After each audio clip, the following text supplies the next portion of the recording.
Welcome back to the deep dive. Today, we're looking at something pretty cool. A publishing announcement that's, well, it's more than just news about a great author. It feels like a glimpse into the future of how global content gets made. We're kind of tracking that exact point where, a celebrated author meets cutting-edge tech. Now, many of you, I'm sure, will know the name Kusanagi Riku. He's the brilliant mind behind that amazing debut, I Was Hit by a Truck, and Now I'm a Legendary Sword. Remember that one? Oh, yeah, absolutely. Ari Kenzaki and Rico the Sword, fantastic stuff. Yeah. Set a really high bar. Exactly. And now he's back with his newest epic. So our mission today is to unpack the announcement for this new book, Beowa, Guardian of the Galactic Realms. And we need to figure out why one specific detail, particularly about the audiobook version, isn't just like an interesting feature. It feels like it could be a real disruptor for high-speed international book publishing. What does this tool mean for the whole industry model? Okay, so let's set the scene a bit. The context here, it all comes from Harmin Books Publishing. They made the announcement back on November 7, 2025. And this isn't just, some small indie launch. We're talking about Kusanagi Riku's 8th light novel. And it sits within this pretty massive corporate structure. Ah, right. That's Harmin Books Publishing. Yeah, which is the publishing arm of the Harmin Books platform, that AI book platform. And Harmin Books itself is a subsidiary of the big media tech company, Global Media Bank. Got it. So that structure alone tells you something. It really does. This isn't just a traditional publisher trying something new on a whim.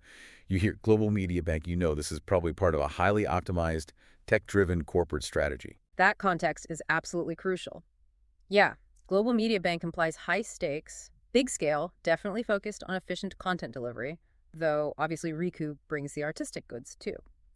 So Kusanagi Riku, as we said, he's a huge name in the light novel world, always massive excitement for his next project. And this time, it's Beowa, Guardian of the Galactic Realms, his 8th light novel. That really shows he's hit a consistent groove, doesn't it?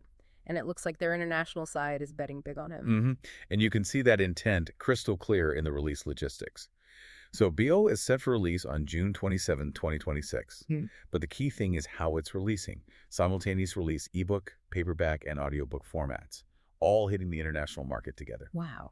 Yeah. I mean, for an author whose main audience was originally Japanese, getting the 8th book out so fast in multiple formats globally, that signals a huge push for immediate international access. Right. That just bypasses the old delays completely. If you think back even 5 years ago, translating light novels, getting the rights sorted, then casting and recording an audiobook, that could easily take a year, maybe more, after the Japanese release. Exactly. Harmin seems to be cutting that lag down to basically zero. So they're treating these light novels, which are often serialized anyway, almost like premium streaming shows. It needs to be global now. That seems to be the strategic shift, yeah. They want that global consumption without delay. Okay. Before we get too deep into the delivery tech, let's ground ourselves in the story itself. What are these Galactic Realms all about? What's Beowa actually like? All right, so, Beowa. Guardian of the Galactic Realms is described as a pretty substantial sci-fi fantasy adventure. The story centers on the main character, Beowa. She's a fierce warrior, and her journey is kind of destiny-driven. She's got to uncover her own origins, but at the same time, she's tasked with defending the entire universe from some encroaching darkness. Classic stakes, but on a huge scale. Sounds epic. It does. The world building seems to lean heavily into cosmic mythology. Think cosmic wardens, ancient citadels you journey through, massive interdimensional battles, that sort of thing. Riku's known for really rich world building combined with this very cinematic, almost visual style of writing. That cinematic quality. I can see why that makes it a prime candidate for an advanced audio format. How is it structured? Is it a long one? It seems pretty hefty. It spans 25 chapters. Yeah, big, expansive narrative arc. Even the chapter titles kind of hint at the scope. You get things early on like The Stars Cry Out, all the way to the end with Chronicles of the Eternal Guardian. That definitely paints a picture of a journey. Neon-lit space cities, quantum dimensions, battles between light and shadow. Yeah. Sounds like classic Riku, but bigger. Yeah, and he framed it really nicely in his announcement quote. He said something like, Beowa's story represents the timeless struggle between light and darkness, both within and beyond ourselves. And that he wanted to use interstellar mythology to explore protecting not just a world, but an entire universe of souls. Whoa. That's a massive vision for a story. Huge mandate. And that brings us to the part that, well, this probably affects every one of you listening who consumes media, not just light novel fans. This is where it feels like a potential paradigm shift for publishing infrastructure. The big innovation is all tucked away in the audiobook format. That's right. So the print and ebook, those are pretty standard. But the audiobook edition, that's going to feature AI narration by an AI named Echo. Echo. Okay. And like we sort of touched on, this isn't your old school, clunky, monotone text-to-speech from 20 years ago. We hope not. Exactly. What Harmin Books is really pushing here is the advanced capability. They're describing Echo's voice as vivid and immersive. Yeah. But the core technical claim, the really interesting bit, is that the performance is enhanced through adaptive intonation and emotional synthesis. Okay, let's pause on those key words. Adaptive intonation and emotional synthesis. I mean, if a publisher's making that claim, they're basically challenging the whole value of a human narrator, aren't they? How certain are we? This isn't just, fancy marketing language for slightly better than average text-to-speech. What's the risk here? Could they alienate fans who love traditional human narration?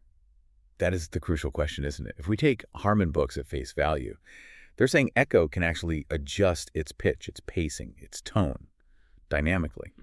Based on the emotional context it perceives in the text. So, the difference between shouting a battle cry and whispering a sad farewell, the risk, like you said, is huge. If it falls flat, the whole thing looks like a gimmick, but if it actually works, the implications for cost and speed are revolutionary. Yeah, because when you look at the economics, human narration is not cheap. It takes a lot of studio time, and crucially for global releases, it adds months to the production schedule, especially if you're doing multiple languages.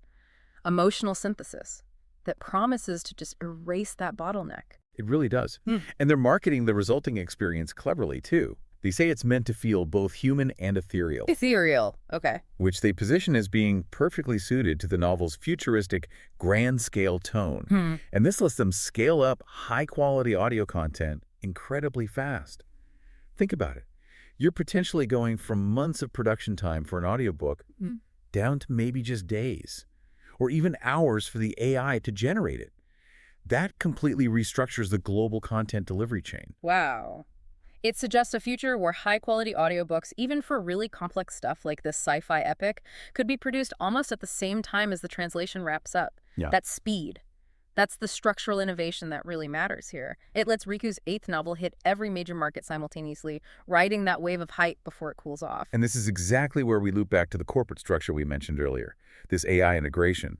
It's directly linked to the big strategy of Harmin Books Publishing, Harmin Books, the platform, and ultimately Global Media Bank. Right. It's not happening in a vacuum. Not at all. Harmin Books isn't just experimenting here. They are actively, aggressively expanding their catalog of Japanese light novels, specifically for global audiences. And Beowa is being explicitly called out as a milestone release. Why? Because it validates this whole model. Oh. This novel marks their 8th title under their international fantasy line, which is already acclaimed. But it's the 8th title using this super fast AI-powered delivery model that's the real story. So the significance isn't just the number 8, it's that it proves the concept works repeatedly. They're showing they can consistently take high-demand, complex content like a 25-chapter sci-fi epic and deliver it globally, in audio, at a speed traditional publishers just can't touch. Precisely. It gives Harmin a massive competitive edge, especially in this fast-moving, serialized light novel market. Makes sense. Yeah, traditional publishers have to carefully weigh the high risk and high cost of doing human-narrated audiobooks for international markets. Harmin, using Echo, just slashed the cost floor and blew the roof off the speed ceiling. They can maximize the volume of popular content they push out globally without theoretically sacrificing the perceived quality of the audio experience. At least. That's the claim. Okay. So we've covered the renowned author Kusanagi Riku. We've explored the epic scale of Beowa, and we've highlighted the strategic tech Echo that seems poised to fundamentally change production timelines. So to kind of synthesize the key takeaway here, this deep dive really shows that powerful intersection, doesn't it? You've got brilliant creative storytelling, Riku's strength, meeting these very practical, scalable tech solutions, which Echo represents. And it demonstrates that for a huge media player like Global Media Bank, the future of content is really about stripping away friction points and maximizing that simultaneous global reach. All right, let's just quickly review the key facts for you one last time. We've got Beowa, Guardian of the Galactic Realms, releasing June 27th, 2026. It's this huge sci-fi fantasy epic, and the audiobook version will use adaptive AI narration by Echo, claiming adaptive intonation and emotional synthesis. And this whole package demonstrates a new potential gold standard for speed and international content delivery. So, what does this all actually mean for you, the consumer, the listener? Well, I think it means we really have to critically reevaluate how we think about performance in audio media. If AI narration can genuinely achieve this level of dynamic emotional delivery, then the listening experience for these big, sprawling genre series might soon depend less on landing a famous human voice actor and more on the sophistication of the tech used to deliver that story quickly and, frankly, affordably at scale. That definitely raises a final provocative thought for you to chew on. Kusanagi Riku deliberately wrote a story steeped in interstellar mythology, cosmic beings, right? If an AI narrator is described as ethereal and supposedly perfectly suited to that kind of non-human grand scale, does the lack of a specific human performer's interpretation actually enhance the weird, futuristic, maybe even mythological feel of the story? Could the machine voice itself become a kind of artistic choice, particularly in genre fiction? That's something for you to explore on your own. Until next time, keep diving deep into what's next.